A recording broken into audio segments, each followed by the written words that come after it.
Algumas pessoas acham que casais aqui na chácara têm tantos filhos por causa da água do bebedouro. Não é. É porque os nossos casais aqui eles são altamente bíblicos. Você vai entender isso essa noite.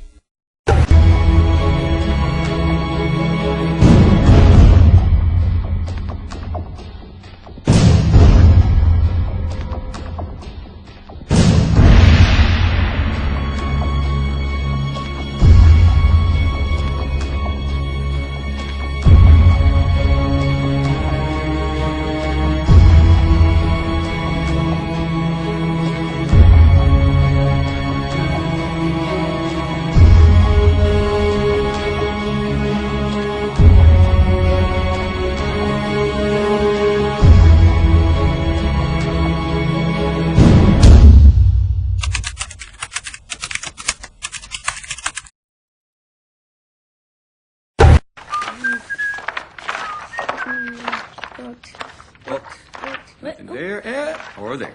I am popular.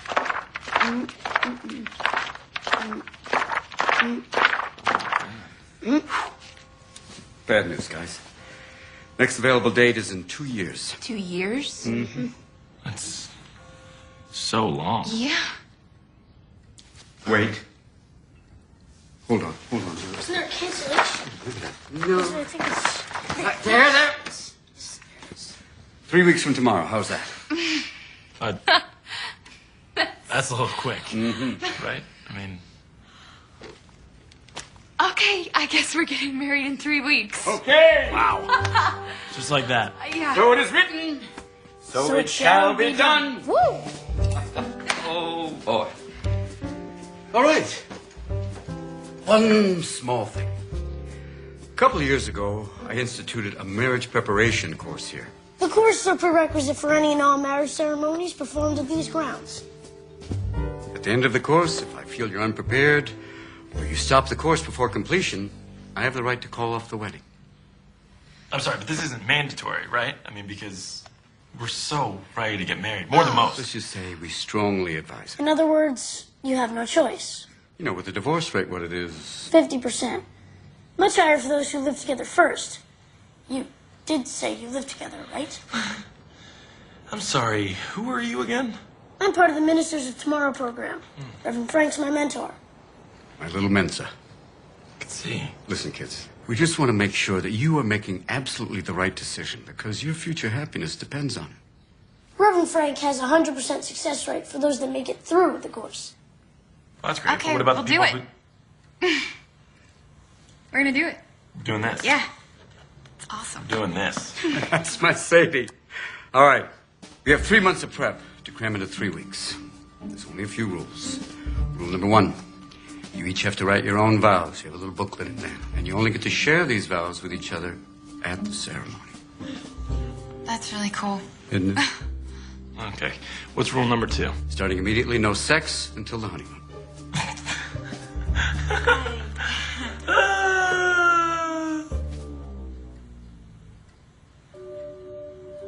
Are you serious? Oh, yeah. Tomorrow morning, bright and early. Be there. We all remember the 11th commandment. I don't. Thou shalt not be late. We've got like 100 things to get started on, but it's totally doable. I just have to get Carlisle on the phone. Okay. And he was kidding about the no sex thing, right? Carlisle, it's me. Get ready for this. We will talk about the no sex thing later. No sex? That's supposed to happen after you get married. You know, Joel, that's why I come here, for your Hey, overwhelming I'm just giving you compassion. shit, all right? Congratulations. You are going to love marriage.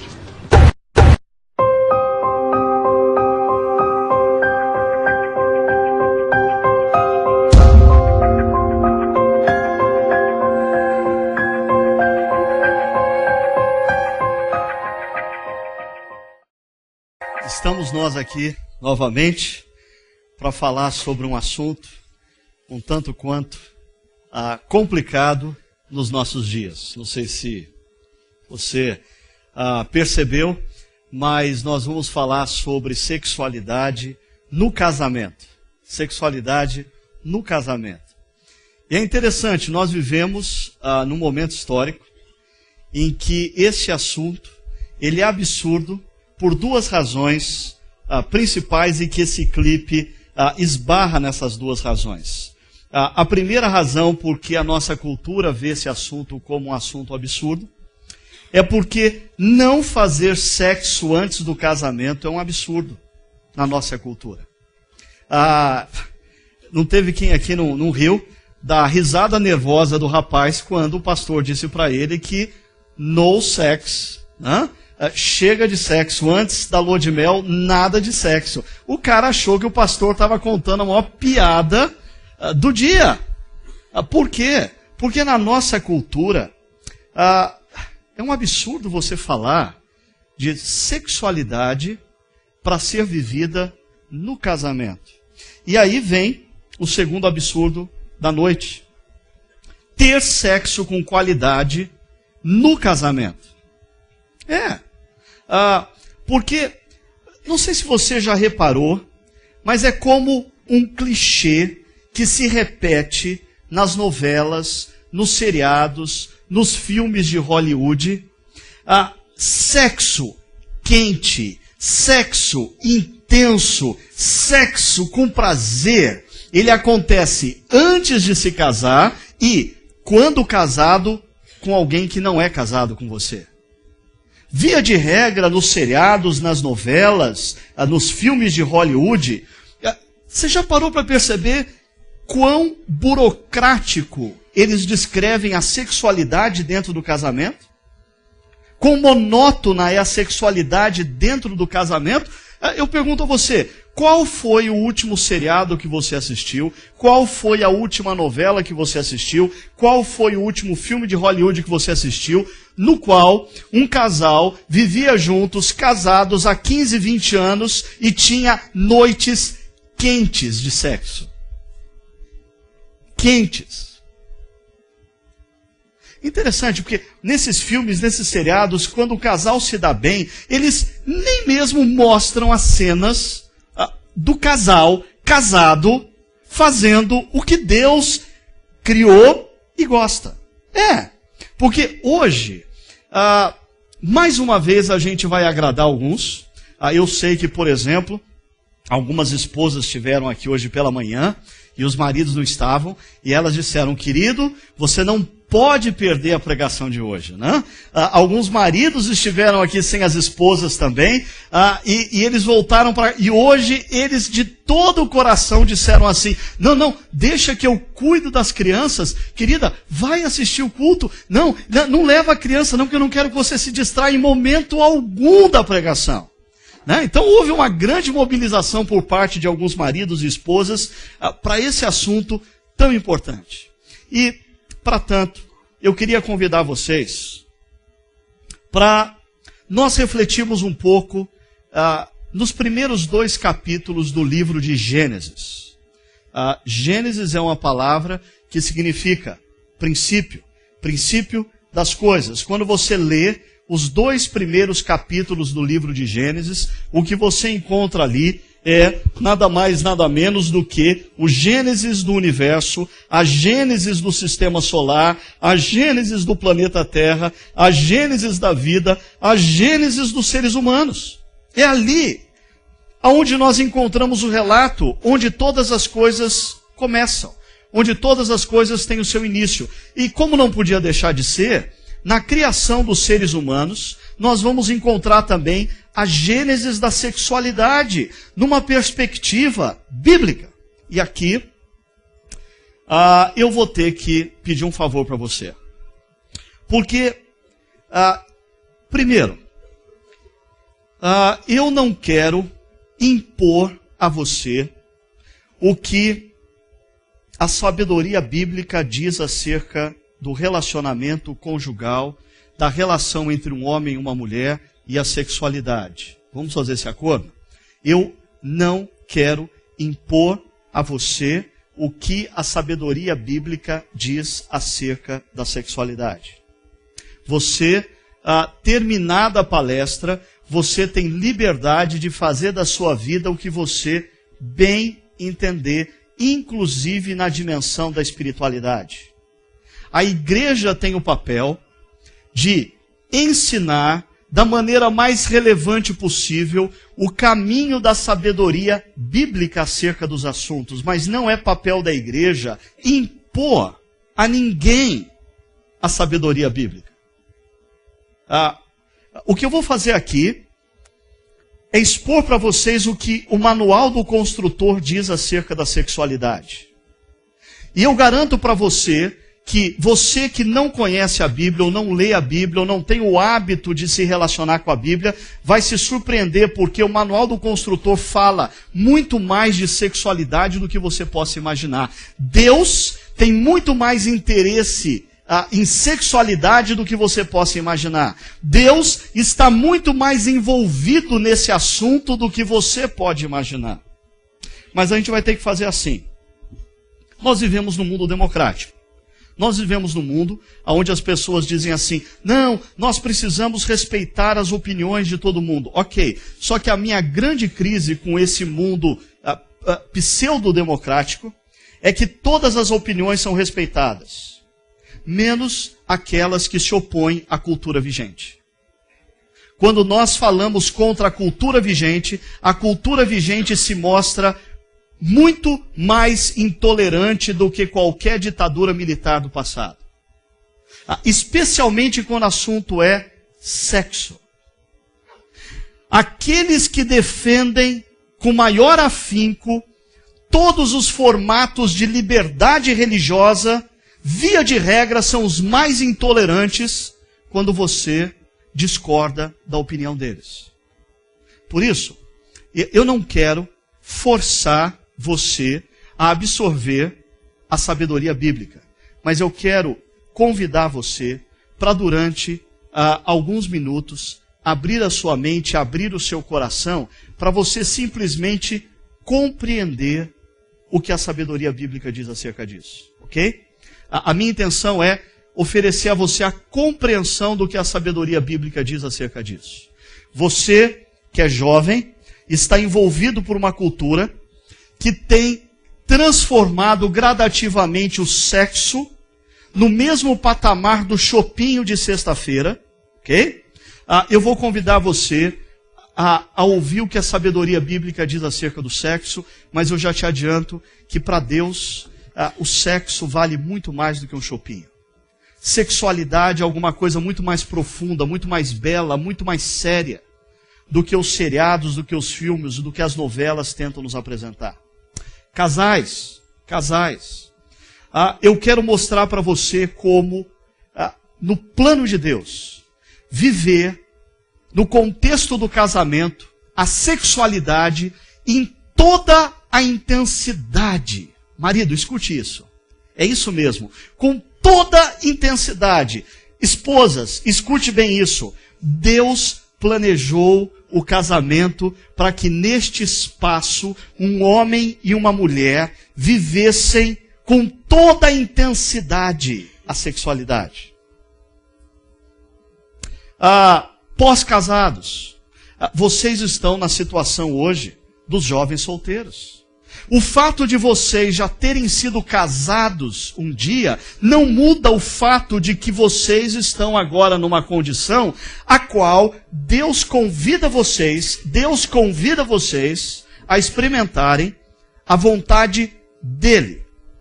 Agora, com detalhe, a palavra de Deus diz que a vontade de Deus é boa, a vontade de Deus é agradável, a vontade de Deus é perfeita. O problema é que na maioria das vezes nós optamos pela nossa própria vontade ou, vamos ser mais realistas, pela vontade da cultura vigente. Porque a cultura vigente, através das suas múltiplas formas, vai formatando a nossa mente e o nosso coração. Seres do século 21 são propensos a acharem que eles são livres. Eu diria, nós estamos altamente condicionados ao que a mídia determina para a gente como natural. O que a mídia determina para a gente como o que nós devemos fazer. E nós somos levados pela mídia a viver como a maioria. Porque todo mundo faz, eu não tenho que fazer. Porque todo mundo pensa assim, eu posso ter personalidade e eu posso remar contra a maré. E no final dessa palestra, eu quero que você pondere também uma outra coisa. Talvez olhando para a sua própria vida, ou talvez olhando para a vida daqueles que estão ao seu redor, seus familiares, seus amigos de universidade, seus amigos de trabalho. Faça uma avaliação. Eles estão vivendo, sendo norteados pelos valores da nossa cultura vigente. Perceba se a vida deles tem valido a pena.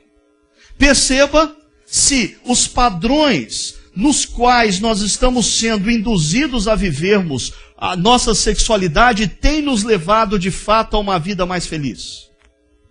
Se você chegar à conclusão, como eu cheguei, de que tem alguma coisa errada, porque a cultura vigente nos promete alguma coisa que ela não tem para oferecer, talvez chegou a hora de você experimentar na sua vida a boa, a perfeita, a agradável vontade de Deus.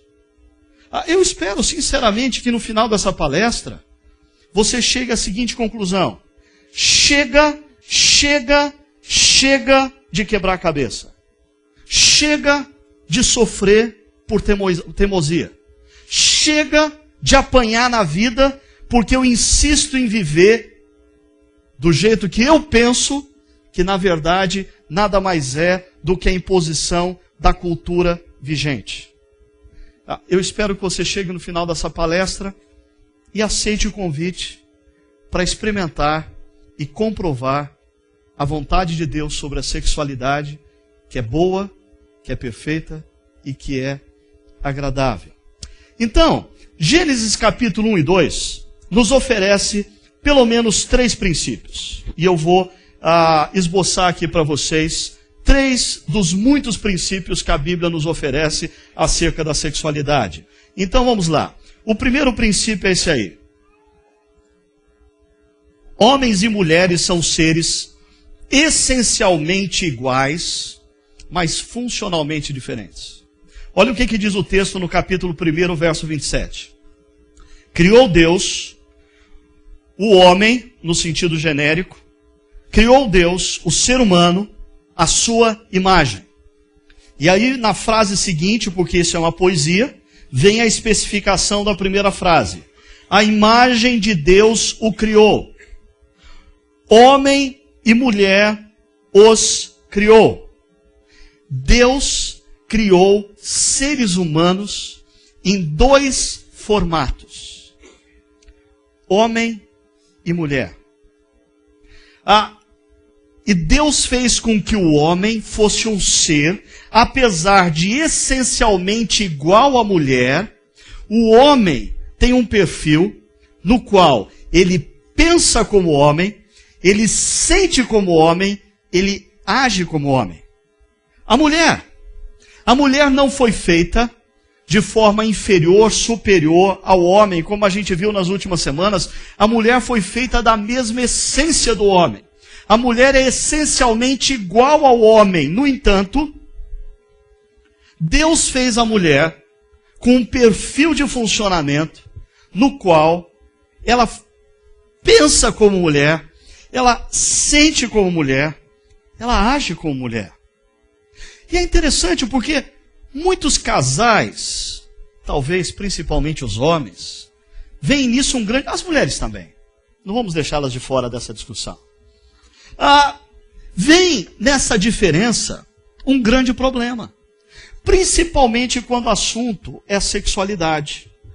Já percebeu isso? Por exemplo, olha, maridos não conseguem entender como as mulheres transformam um assunto tão simples e tão prático em um assunto tão complexo. Né? Porque na cabeça do homem, sexo é uma coisa muito simples. Por que as mulheres transformam esse negócio em algo tão complexo? Fazer sexo. Por que a gente, para fazer sexo, tem que discutir a relação primeiro? Não? Agora, as mulheres também não entendem como os homens conseguem lidar com a sexualidade, porque as mulheres olham para os homens e dizem, nós não conseguimos entender como eles transformam um assunto tão profundo, tão complexo, em algo tão simples, tão prático. Por quê? Porque homens pensam, sentem e agem como homens. E é bom que seja assim. Mulheres pensam, sentem e agem como mulheres. E é muito bom que seja assim. Por quê? Eu diria que um dos grandes problemas que eu enfrento há mais de 20 anos, aconselhando casais quando o assunto é sexualidade, é decorrente da nossa cultura, que faz com que, e preste atenção nisso agora, por favor, jovens, mas isso tem a ver também com você que já está casado há 10, 20, 30, 40 anos. A nossa cultura impulsiona crianças, adolescentes e jovens a desenvolverem a sua sexualidade na relação com a pornografia. E o que muitos homens não percebem, não se dão conta, é que o grande dano que a pornografia gera na mente e no coração de um homem é que ele não para pensar e analisar que o que ele vê na pornografia, o que ele vê nas fotos, o que ele vê na internet, o que ele vê nos filmes, o que ele vê ali, na verdade não é uma mulher agindo como uma mulher. É uma mulher contratada para agir conforme o imaginário sexual masculino. Em outras palavras, é como se você dissesse o seguinte, é uma mulher agindo sexualmente como um homem. De maneira agressiva, de maneira grotesca. É assim que um homem pensa a sexualidade, não é assim que uma mulher pensa a sexualidade. E aí, homens vão para o casamento, esperando encontrar nas suas esposas o que eles foram domesticados e formatados na sua mente e no seu coração, convivendo com sites pornográficos, convivendo com as revistas masculinas, convivendo com os contos eróticos, convivendo com os filmes pornográficos. Agora, o grande problema é que quando você realmente se relaciona sexualmente com uma mulher, você, homem, vai se deparar não com uma mulher que pensa, que sente e que age como homem, mas você vai se deparar com uma mulher que pensa, que sente e age como mulher. E aí está o encanto da sedução, do envolvimento de um casal. Existe um aspecto até mais profundo que a gente não tem nem tempo para abordar. Mas eu só vou resvalar para alguns homens ponderarem seriamente nesse assunto. Porque essa busca dos homens em mulheres que pensam, que sentem e que agem sexualmente como homens, leva a um processo de nunca se sentir satisfeito e que é um passo para alguma coisa um pouco mais complexa que alguns homens certamente já me entenderam. Por quê? Porque você começa a descobrir que a sua sexualidade, ela está sendo conduzida e orientada para se relacionar com alguém que pensa, que age e que sente como homem. Assustou agora? Mas essa é uma das explicações do que a gente está vendo na nossa própria sociedade. Essa disfunção na sexualidade. E mulheres, como que mulheres funcionam, como elas têm que agir, porque as mulheres também erram nessa área. Por quê? Porque algumas mulheres, sem refletirem profundamente na coisa, elas tentam transformar os seus homens em mulheres. Essa história de você querer que o seu marido seja mais sensível, seja mais delicado, seja mais preocupado com alguns detalhes da casa, fique regando as florzinhas lá de casa, te ajude em tudo. Calma lá! Calma lá. Não estou falando que homens não devam ajudar em casa. Você me entendeu, ok? Mas eu estou falando uma coisa muito séria. Que muitas mulheres, querendo um homem mais sensível, mais delicado, mais afetuoso, mais carinhoso, têm transformado os seus homens em outra mulher. E eu tenho que te dizer uma coisa, esposa. Homens são péssimas esposas. Acredite, homens dão péssimas esposas. Homem serve para ser marido, no máximo. Esposa, eles são terríveis. Então, o meu convite a vocês, primeiramente olhando esse princípio bíblico,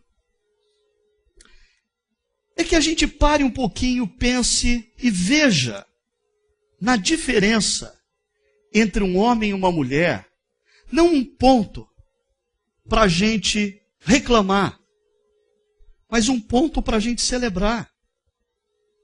Que bom que homens e mulheres são diferentes. Que bom que a minha esposa Sônia é uma mulher. Que bom que eu, Ricardo, na relação com a Sônia, sou um homem. E nós precisamos deixar isso muito claro e celebrar as diferenças ajuda grandemente, inclusive os nossos filhos, a crescerem de maneira saudável na sua sexualidade.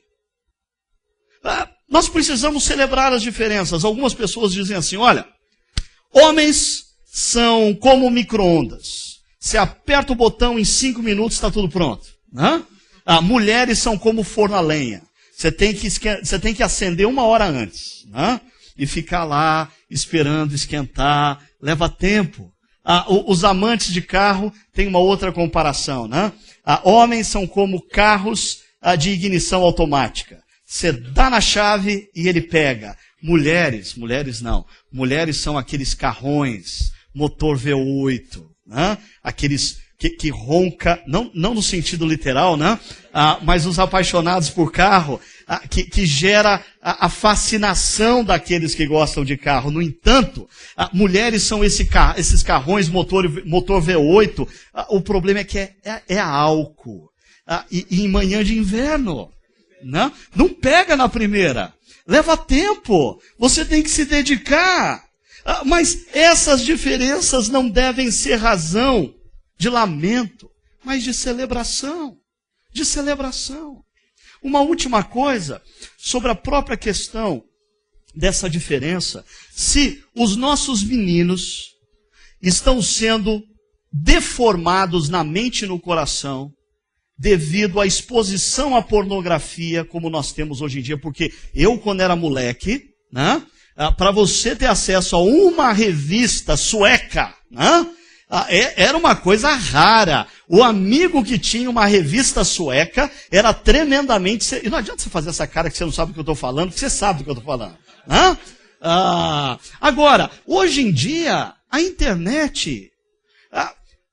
Um menino não precisa nem acessar um site pornográfico, acessa um dos portais brasileiros e ele já se depara com propagandas, ele já se depara com chamadas para coisas altamente erotizantes. Se os meninos têm tido a sua sexualidade deformada devido a esse contato com a pornografia, e guardem isso, rapazes, o grande problema da pornografia é que ela nos apresenta mulheres que pensam e que sentem e que agem sexualmente como homens. Mulheres não são aquilo. E ponto final. Agora, as mulheres enfrentam um outro problema no desenvolvimento da sua sexualidade na cultura contemporânea. Aquelas que foram criadas em famílias cristãs, muitas vezes vão para o casamento cheios de barreiras em relação à sexualidade. Por quê? Porque elas cresceram ouvindo a mãe, que era assim muito devota, lia a Bíblia, orava muito, dizendo para ela, minha filha, sexo é feio, sexo é mal, sexo é coisa ruim, por isso guarda para a pessoa que você amar. Qual que é a lógica desse negócio? Sexo é ruim, sexo é mal, sexo é coisa feia. Então, minha filhinha, guarda para o homem que você amar. Peraí. Mas tem um outro lado hoje em dia. A mídia também tem tentado transformar meninas em caçadoras. Já percebeu isso? A mídia tem tentado convencer mulheres, em nome do ser igual aos homens, a mídia tem convencido mulheres a nivelarem por baixo. E elas se tornam, por exemplo, como em seriados em Sex and the City, ou Gossip Girls, você vê ali mulheres caçadoras. Olha, depois você pode me escrever um e-mail, você pode discordar de mim, você pode me pegar na esquina, mas eu vou dizer uma coisa para você. Biologicamente, emocionalmente, espiritualmente, mulheres não foram feitas para serem caçadoras. Mulheres se sentem à vontade, mulheres se sentem valorizadas quando elas são conquistadas, quando elas são seduzidas. O que a mídia tenta fazer das nossas meninas, das nossas adolescentes, das nossas jovens, das nossas mulheres, das nossas descasadas hoje, é uma deformação. Da mesma maneira que rapazes que crescem olhando pornografia, buscam na sexualidade com uma mulher, um outro homem agindo, mulheres que se deixam levar por essa cultura, ganham traços masculinos e aí a deformação está concretizada. O plano de Deus, Deus criou homem e mulher. E aos olhos de Deus, a diferença, ela deve ser celebrada.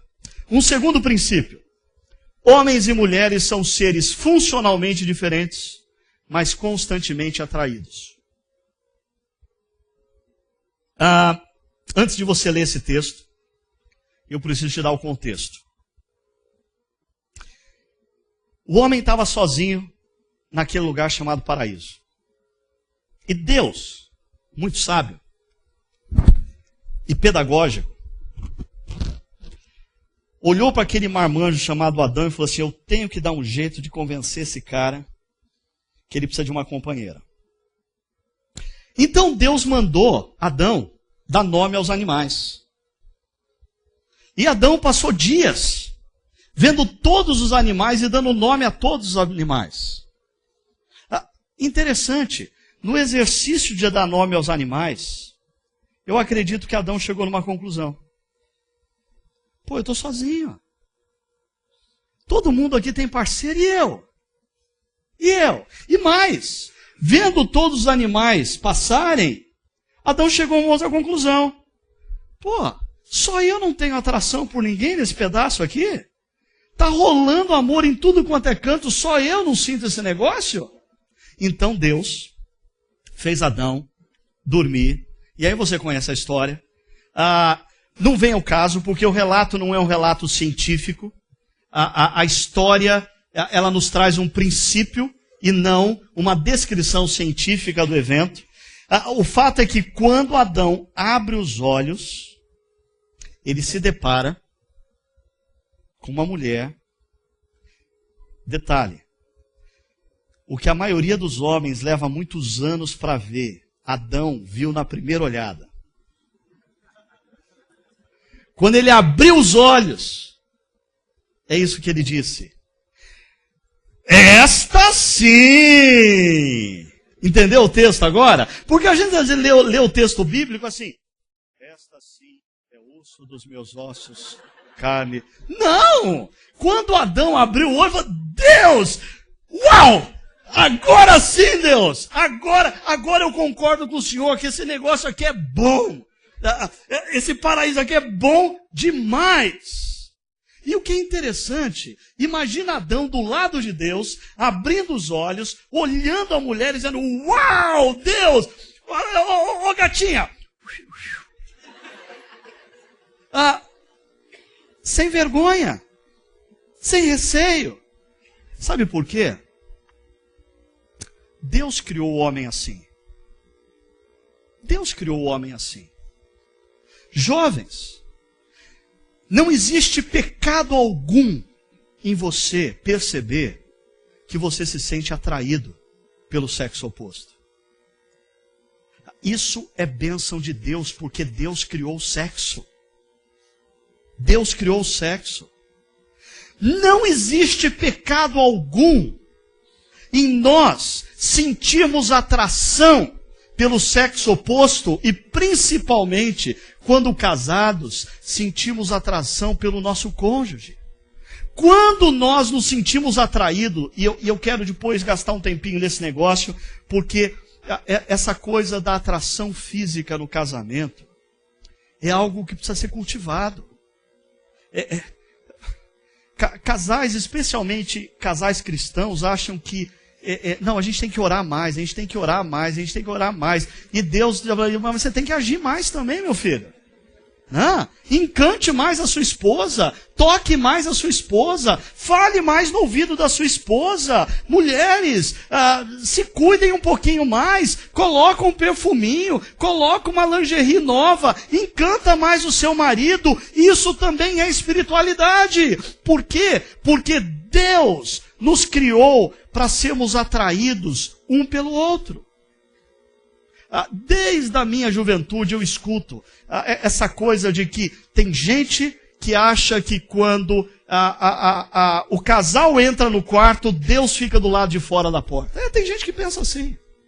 Né? Quando o casal entra para fazer sexo, a mulher acende a luz assim, Deus, o senhor está aí? Deus, por favor, o senhor podia esperar do lado de fora? Né? Como se Deus ficasse lá de fora e depois, assim, de alguns minutos ou de algumas horas, ele bate. Posso entrar outra vez? Não! Deus criou o sexo, Deus nos fez como seres que nos sentimos atraídos um pelo outro. E deixa eu aprofundar um pouquinho aqui na questão feminina. Sabe por quê? Porque homens, desde adolescentes, você não precisa falar para um homem que ele precisa se sentir atraído pela sexualidade e pelo sexo oposto. Meninos são quase que compulsivos naturais pela sexualidade. Agora, talvez por causa de toda essa herança cultural, mulheres muitas vezes não se sentem muito confortáveis com esse assunto. Elas não se sentem muito confortáveis em serem e demonstrarem a seus maridos que elas gostam do sexo e que elas querem sexo. Por isso, deixa eu mostrar para vocês um pouquinho o perfil de uma mulher altamente bíblica. Uma mulher que nos é descrita no livro de Cantares. Olha só, olha como o livro de Cantares começa e olha o que essa mulher de Cantares diz. Ela diz assim: se ele me beijasse, se a sua boca me cobrisse de beijos, sim, as suas carícias são mais agradáveis que o vinho. Esse é um verso que deve ser lido numa igreja? Você acha que versos como esse deveriam estar na Bíblia, nas Sagradas Escrituras? Você acha que essa mulher deveria ser chamada de mulher bíblica? Ela é uma assanhada. Mas não, a Bíblia diz que ela é altamente espiritual. Sabe por quê? Se você ler o livro de Cantares, você vai perceber que essa relação na qual essa mulher diz: eu quero os teus beijos, eu quero as tuas carícias, e os teus beijos e os teus carinhos são melhor do que o vinho. Porque uma das qualidades do vinho é que o vinho embriaga. O vinho dá sensação de intimidade. O problema é que quando passa o efeito do vinho, todo mundo sente vergonha. Já percebeu isso? Os caras bebem. Aí começa todo mundo a falar: eu vou abrir meu coração para vocês, eu vou falar do que está acontecendo na minha vida. Aí, quando passa o efeito do vinho, fica todo mundo com vergonha. Ai, meu Deus, eu disse isso. Jura, eu disse isso? É o que acontece com o sexo fora do contexto da aliança. O sexo fora do casamento é como vinho.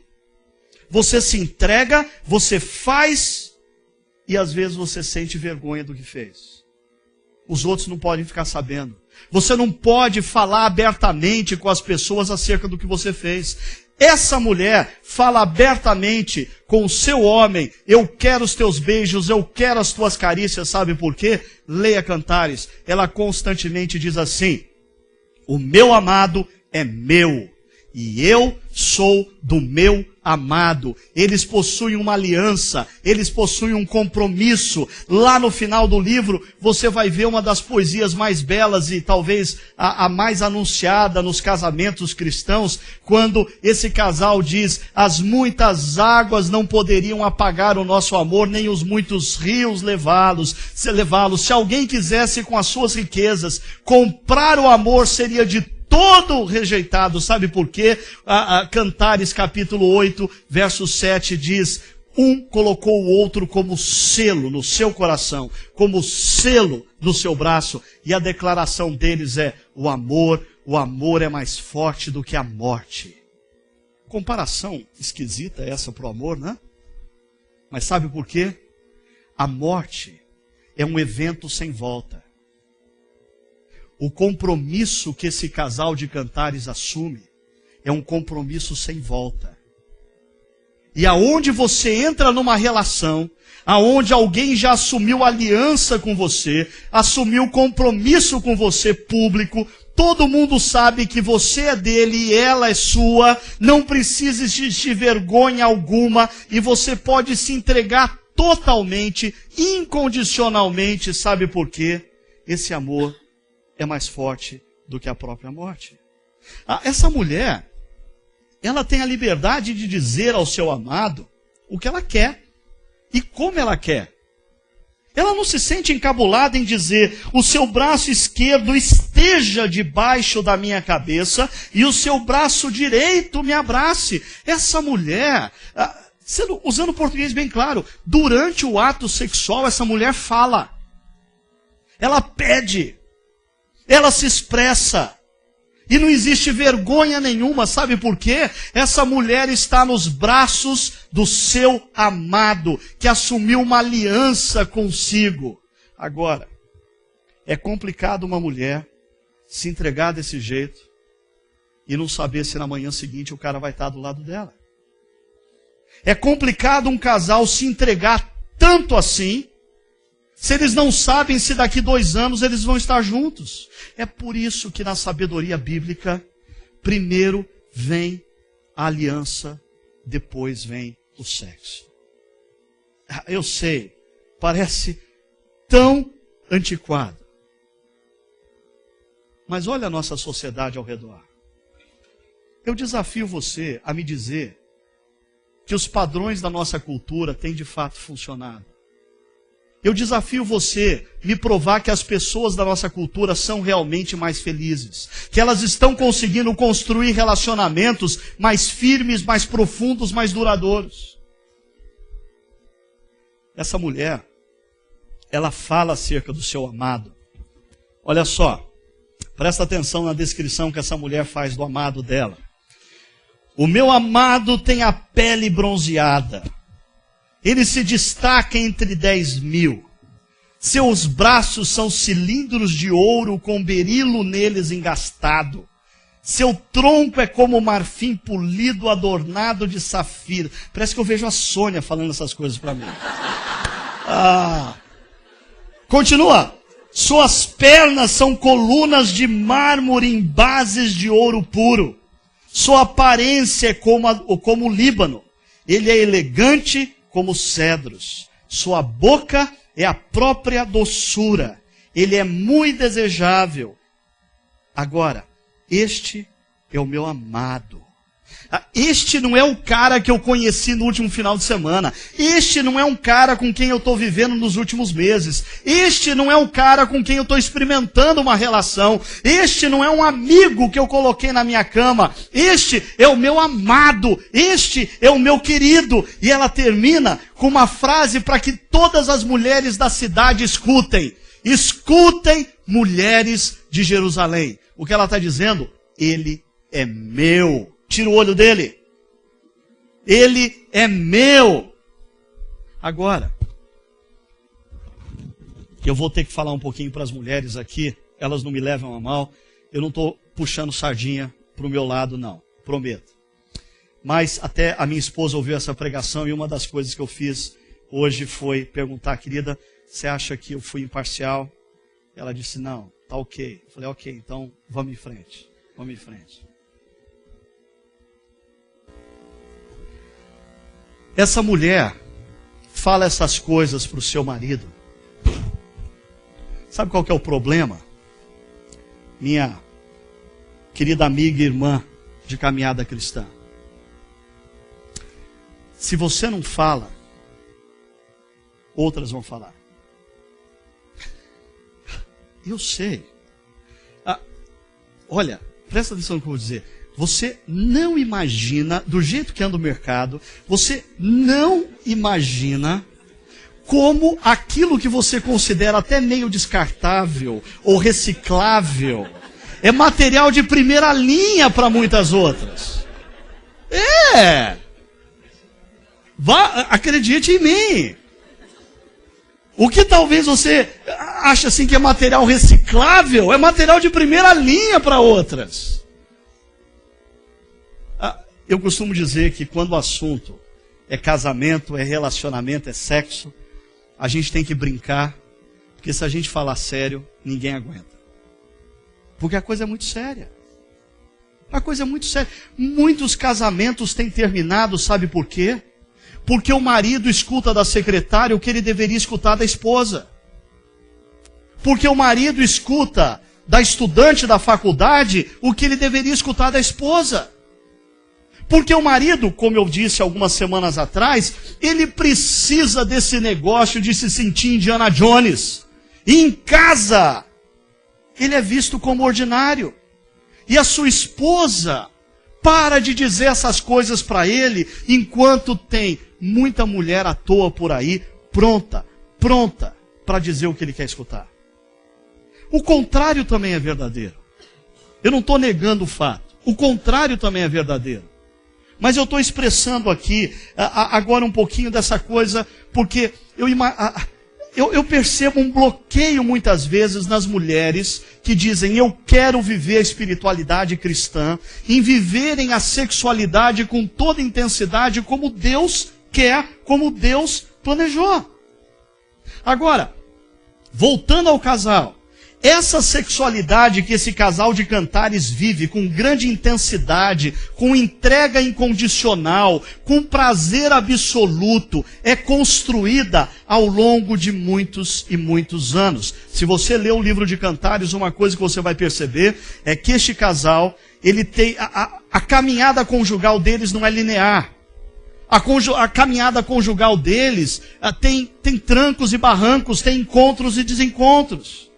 Eu acho fascinante como a Bíblia não tem, assim, nenhuma preocupação de esconder o fato de que a relação conjugal não é um processo fácil. Alguém dizia para mim, depois da pregação da manhã, dizia assim: olha, eu não sou casado e eu sou feliz. Eu falei: eu sei, mas quem disse que você precisa ser casado para ser feliz? O casamento, por sinal, não conduz à felicidade. O casamento é um processo que, se você se entranhar e se envolver, te conduz à maturidade. A maturidade. Eu disse para a pessoa: o seu grande desafio é encontrar o caminho para uma vida solitária que te conduza também à maturidade. Só isso. A gente não está falando aqui de felicidade. A gente está falando de maturidade. E este casal de Cantares, constantemente, eles têm os seus desencontros. Você lê lá, você vai encontrar assim: a mulher um dia está dormindo e ela tem um sonho. E ela acorda e ela estende a mão assim para encontrar o seu amado, porque ela vai acordar, ela vai falar: querido, eu tive um sonho. Só que quando ela coloca a mão do lado, o seu amado não está lá. Quantas vezes isso não acontece numa relação conjugal, de você ter o desejo para o sexo, mas o seu parceiro não ter?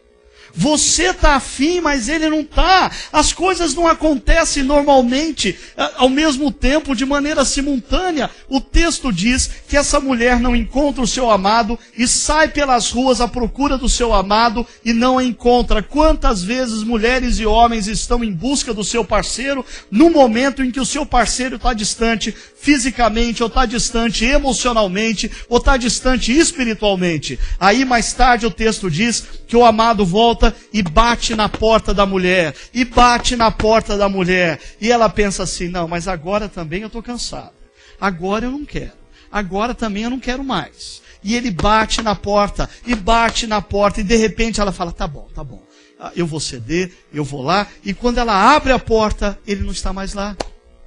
Desencontros. Mas nós crescemos ao longo dos encontros e desencontros.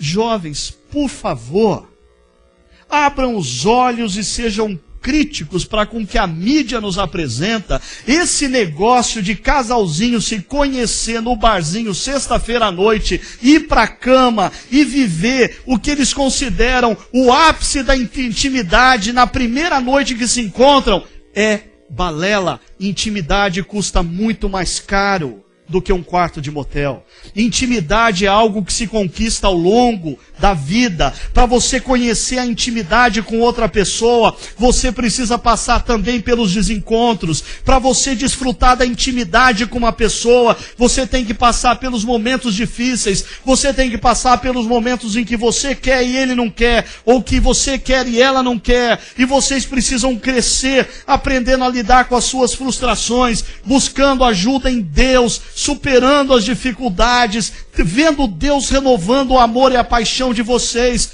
Isso nos conduz à maturidade. E aí nós somos surpreendidos pela felicidade. Agora, fazendo uma comparação com a nossa cultura, eu diria o seguinte: a nossa cultura é grandemente caracterizada por essa visão tribalista. Nessa visão tribalista, a canção diz assim: eu sou de ninguém, eu sou de todo mundo, e todo mundo me quer bem. Eu sou de ninguém, eu sou de todo mundo, e todo mundo é meu também. Nessa cultura é loucura você se entregar incondicionalmente. Nessa cultura não dá para construir intimidade. Nessa cultura não dá para você falar do que você deseja, de você ficar nu não apenas fisicamente, mas emocionalmente em todos os sentidos. Agora, eu acho que essa mulher de Cantares, ela cantaria essa música da seguinte maneira. Ela diria: eu sou do meu amado, não sou de todo mundo, e meu amado me quer bem. Eu sou do meu amado, não sou de todo mundo, e meu amado é meu também. Ponto final. Aliança. E aqui nós vamos para o terceiro e último princípio, porque os casais estão com pressa que o culto termine hoje, rapidamente, para praticarem. Por sinal, naquela última parte hoje, que sempre aparece o último slide, para refletir e praticar, eu peço muita calma, é para refletir agora, para praticar depois, ok? Já estou acabando e prometo para vocês que nós nem vamos ter música final hoje, para que todo mundo possa sair o mais rapidamente possível para suas casas. O terceiro princípio é: homens e mulheres se relacionam sexualmente sem culpa, numa relação de aliança e maturidade. O verso 25 do capítulo 2 diz: o homem e sua mulher viviam nus, fisicamente, emocionalmente, espiritualmente. Eles eram totalmente um do outro e não sentiam vergonha. Sabe por quê? Por causa do verso 24. O verso 24 que antecede esse que nós lemos diz: por essa razão, o homem deixará pai e mãe e se unirá à sua mulher, e eles se tornarão uma só carne. A importância desse verso 24 é a seguinte. Me acompanhe. Nenhum outro verso na Bíblia foi citado ao mesmo tempo por Moisés, o grande líder da espiritualidade judaica, por Jesus Cristo, o elo entre a espiritualidade judaica e a cristã, e o apóstolo Paulo, o grande teólogo cristão do primeiro século. Nenhum verso bíblico foi citado por esses três, a não ser esse verso. O que isso significa? Esse verso foi citado ao longo de aproximadamente 1.500 anos no período bíblico, da primeira vez que ele é citado, à última vez que ele é citado em Efésios capítulo 5, 1.500 anos como uma verdade acerca do que, ou dos passos que nós devemos dar se nós queremos desfrutar da intimidade sexual a partir da sabedoria de Deus. Quais são esses passos? Primeiro, diz o texto, o homem deixará pai e mãe. É muito interessante você pensar que essa afirmativa é feita numa cultura em que, via de regra, quando homens e mulheres se casavam, as mulheres vinham morar na família do pai do noivo. É muito interessante porque existem muitos mitos que as gerações dos últimos 50 anos criaram acerca do casamento, que tornou a coisa muito mais complexa do que era no passado. Por milênios, jovens se casavam e moravam num quarto da casa do pai. Por milênios, os jovens mais abastados, o pai construía uma casa dentro da fazenda para ele morar debaixo da tutela dos pais. Não existia independência financeira, não existia independência geográfica. Agora, a grande pergunta é do que a Bíblia está falando então, se na cultura da época não existia essa independência. A Bíblia está falando de que o momento em que um adolescente, um jovem, decide deixar de ser filho para ser marido e pai, ele está pronto para o sexo. E aqui vem algo que eu já disse há 3 semanas atrás, e eu acredito que é uma das afirmações que pode fazer com que gente me espere na esquina. Mas vou repetir. Sexo é bom, Deus criou e quer que nós usemos ao máximo com toda a intensidade possível. No entanto, sexo é coisa séria. Sexo não é para meninos. Sexo é para homens. E como você sabe que um menino deixou de ser menino e resolveu ser homem, quando ele está disposto a deixar a casa do pai e assumir um compromisso com você, mulher. Há 3 anos atrás, eu disse algo e algumas moças ficaram muito bravas comigo.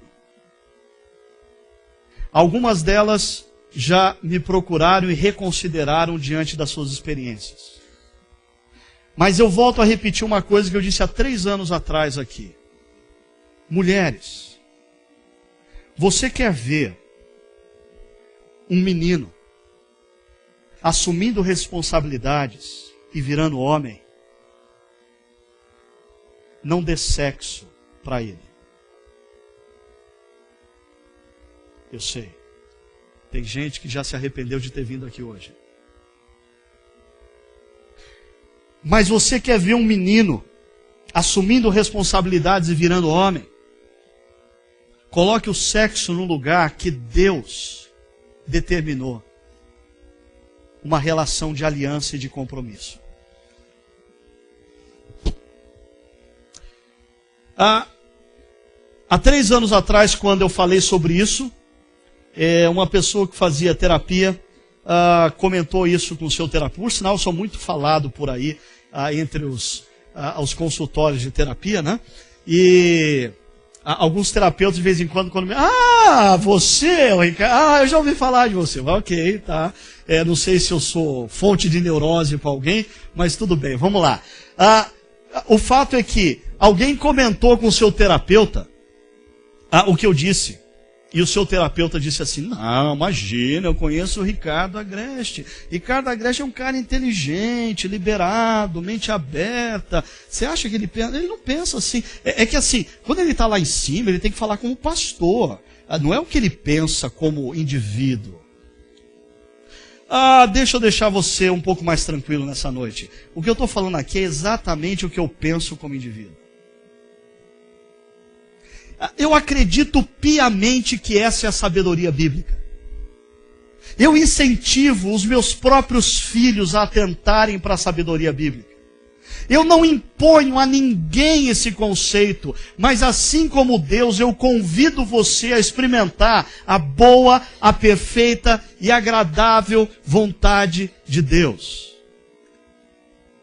Veja só, o pai de Provérbios, ele dá muitos conselhos ao seu filho. Eu alinhei todos esses conselhos em 5. Olha só o que o pai de Provérbios, conhecido como um grande sábio, diz. Filho, eu sei que seu desejo é crescente e quase incontrolável. E aí eu vejo a sabedoria de Deus. Sabe por que Deus colocou nos meninos, colocou nos adolescentes, colocou nos jovens esse desejo quase incontrolável pela sexualidade? Para que eles cresçam, se tornem responsáveis e se casem.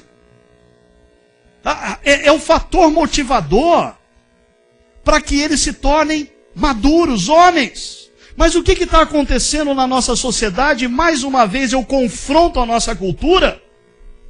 Nós damos sexo para crianças, para meninos, e sabe o que acontece? Eles completam 20 anos, eles completam 30 anos, eles completam 40 anos, eles completam 50 anos, eles continuam meninos. Eles não querem assumir compromisso, eles não querem assumir aliança, eles não querem assumir a responsabilidade de deixar pai e mãe. A sabedoria bíblica diz, primeiro, assuma a responsabilidade. Depois, tenha sexo. Verso 2, filho, não se deixe controlar e enganar por esse desejo. 3, filho, rejeite o caminho que lhe é oferecido pela cultura. E qual que é o caminho oferecido pela cultura quando o assunto é sexualidade? Mata o desejo. Você está com vontade de tomar uma bebida gelada? Vai num barzinho e toma um chopp. Você está com vontade de comer um alimento suculento sábado na hora do almoço? Vai num bar que tem a melhor feijoada da cidade e come uma feijoada. Você está sentindo desejo em fazer sexo? Sai, arruma um parceiro e faz. O pai de Provérbios diz, não faça isso. Não faça isso.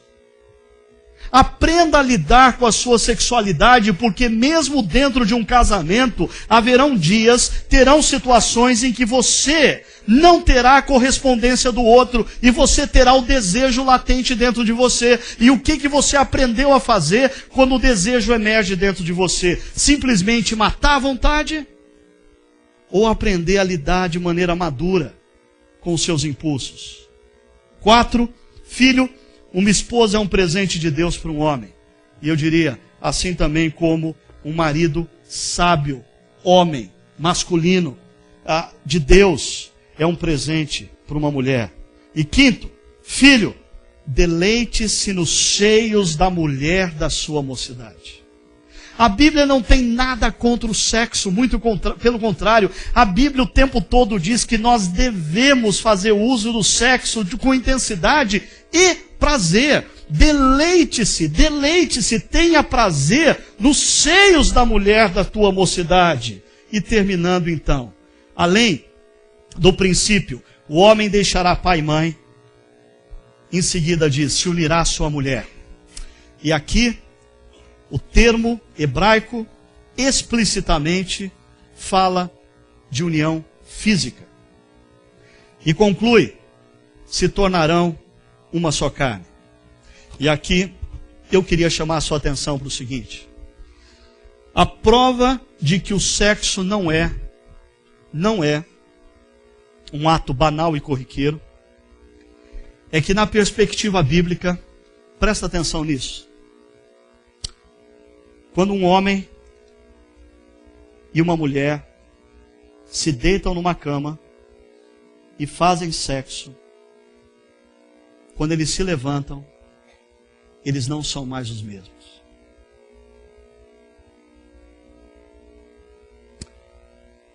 partes do parceiro agora pertence a um, e partes desse um pertence ao parceiro. Física e principalmente emocionalmente. A Bíblia, jovens, não diz que sexo é como chopinho. Sexo é um ato profundo que faz com que um homem e uma mulher jamais consigam ser os mesmos depois de se unirem sexualmente. Eles se tornam uma só carne. E aqui, para mim, na sabedoria bíblica, existe a resposta que muitos terapeutas que não conhecem a sabedoria bíblica não conseguem descobrir lidando com seus pacientes. É que na medida em que a nossa geração vai sendo envolvida por essa cultura que está banalizando o sexo, e à medida que os parceiros vão se multiplicando, as pessoas vão se transformando emocionalmente em verdadeiros mosaicos. Elas se transformaram em mosaicos emocionais. Elas estão completamente partidas, departamentalizadas, devido às uniões, porque elas achavam e elas compraram o pacote de que sexo é como chopinho, e a sabedoria bíblica diz não. Quando você se deita com uma pessoa, quando você se levanta, você nunca mais será a mesma pessoa que se deitou. O ato sexual é um momento que faz de um homem e de uma mulher uma só carne. Diante disso, o que dizer? Hora de refletir, depois, casados, hora de praticar. Solteiros também têm um jeito de praticar, e muitos jeitos. Saia daqui decidido a assumir responsabilidades. Rapazes, olhem uma mulher como mulher e valorize nessa mulher o fato delas serem mulheres. Jovens, olhem um rapaz e valorize o fato de que ele é um homem, e celebre o fato de dele ser um homem. Mulheres, incentive nesse rapaz que você ama, eles crescerem e assumirem compromisso. Você já sabe como fazer isso, agora é com você, se você quer exercitar ou não. Agora, casais.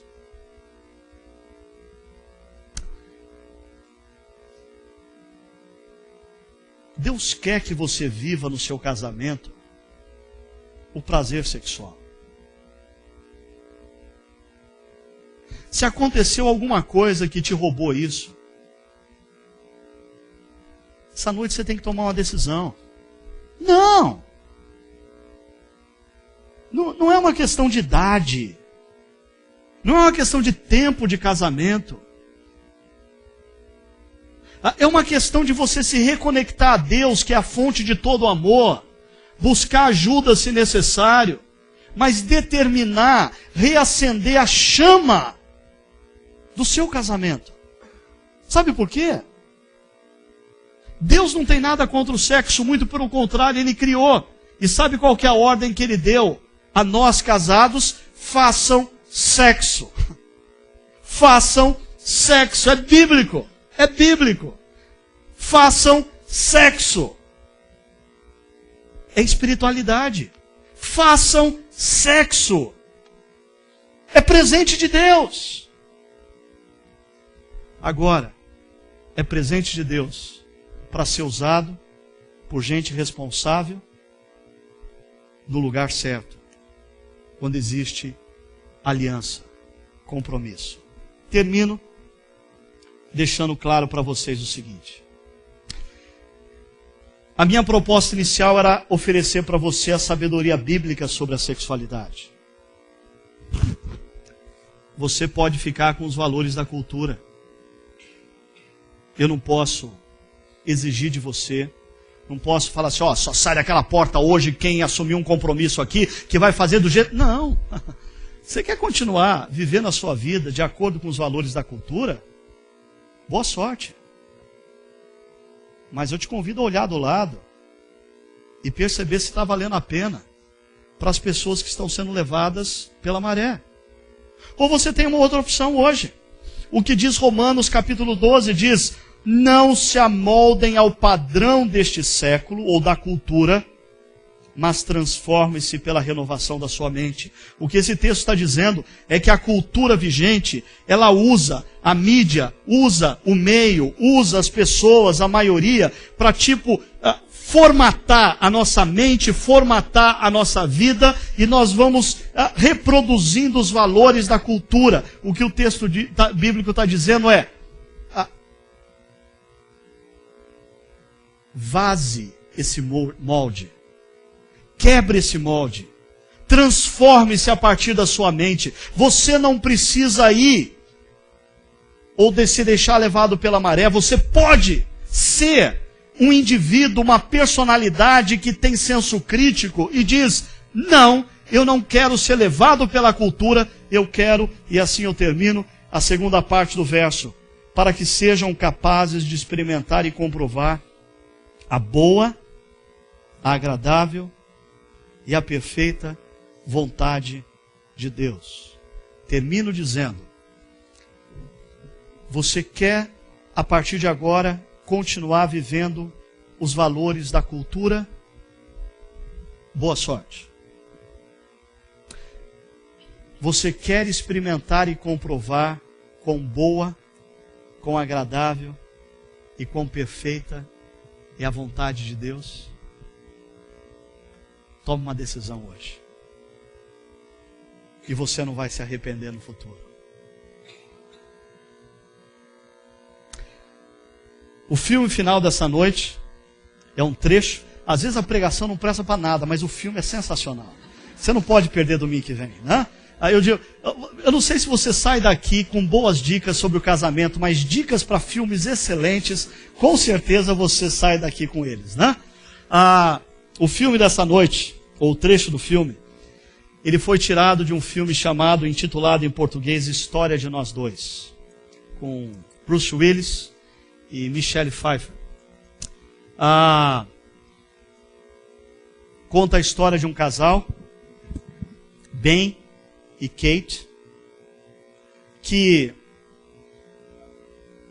vivem a história de muitos dos casais aqui presentes. Se apaixonam, decidem se casar, vivem momentos muito gostosos,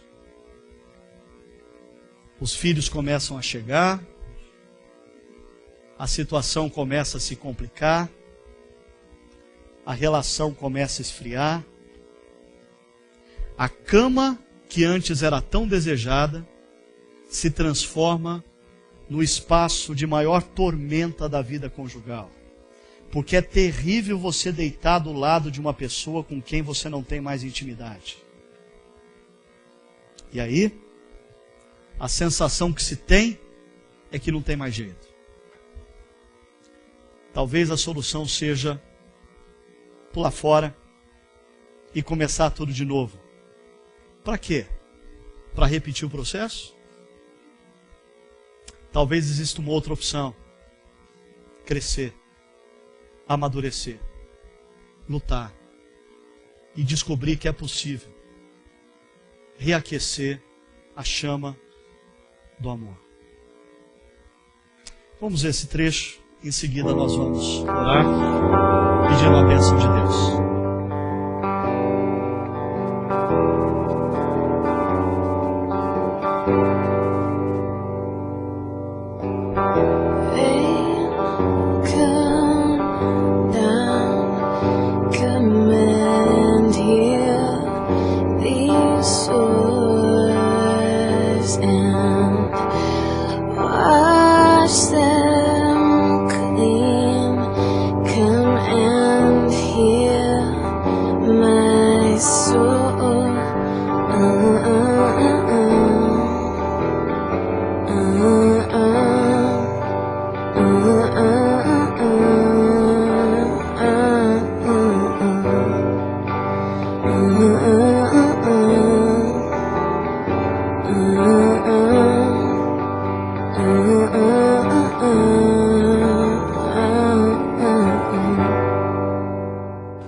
Sex is simply a symbolic expression of the emotional status of a relationship.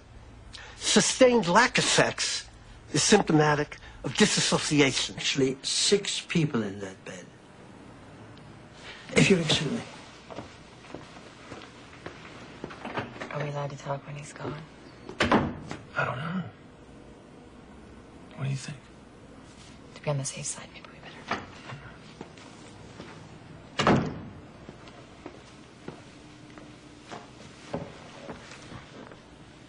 The 6 people in bed are the 2 of you, and your parents, and your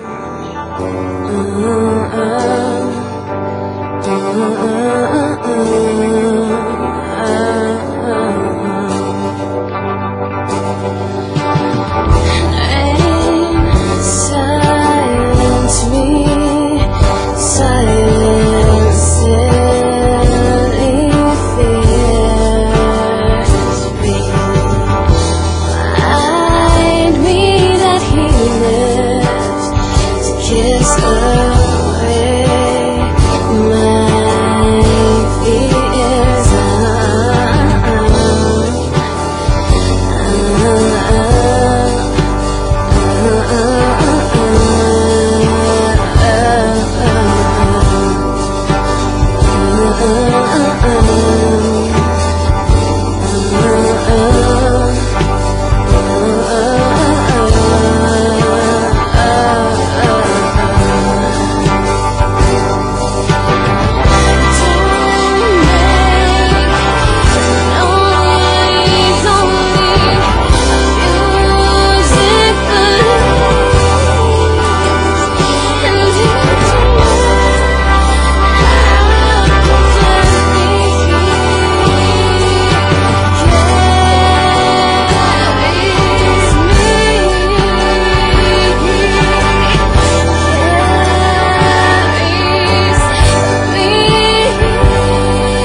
Wake me in my sleep and whisper secrets that he cares for me. Se você está do lado do seu parceiro, pega na mão dele ou dela, por favor. Se ainda você não o tem, coloque a sua vida diante de Deus nessa hora. Vamos deixar que Ele nos abençoe na nossa necessidade. E vamos confiar que a vontade dEle é boa, a vontade dEle é perfeita, a vontade dEle é agradável. Senhor, eu quero pedir nesta noite por aqueles jovens que ainda não se casaram, ou com aqueles que vivem a dor do pós-casamento, que o Senhor os visite nessa noite de maneira abundante, convencendo-os, ó Pai, de que a Tua vontade é boa, a Tua vontade é perfeita, a Tua vontade é agradável. E que eles se rendam ao Teu projeto, para que eles possam experimentar e comprovar essa verdade. Dá a esses jovens o senso crítico necessário e a determinação de coração para remar contra a maré numa cultura que nos convida a vivermos o sexo como um ato banal. Abençoa esses jovens e essas pessoas que vivem a dor do pós-casamento, de maneira que eles não tenham dúvida alguma do teu interesse pela vida deles. E eu quero te pedir também pelos casais que estão aqui representados, Pai. O Senhor sabe, melhor do que qualquer um de nós, qual é o momento em que essas relações e esses casamentos se encontram. Mas nós te rogamos, o Senhor, que é a fonte do verdadeiro amor, nesta noite, venha aquecer essas relações, venha renovar esses votos, venha colocar desejo profundo de buscar solução aos problemas enfrentados, de resistir às adversidades e ver nascer um amor maduro, consistente, que vence o tempo. Abençoa-nos, ó Pai, todos nós aqui reunidos, todos aqueles que nos assistem pela internet. E que a graça do nosso Salvador e Senhor Jesus Cristo, que o amor de Deus, o nosso eterno Pai, que a consolação e o poder do Espírito Santo de Deus repouse sobre cada um de nós, nesta noite, ao longo desta semana e para todo sempre. Amém.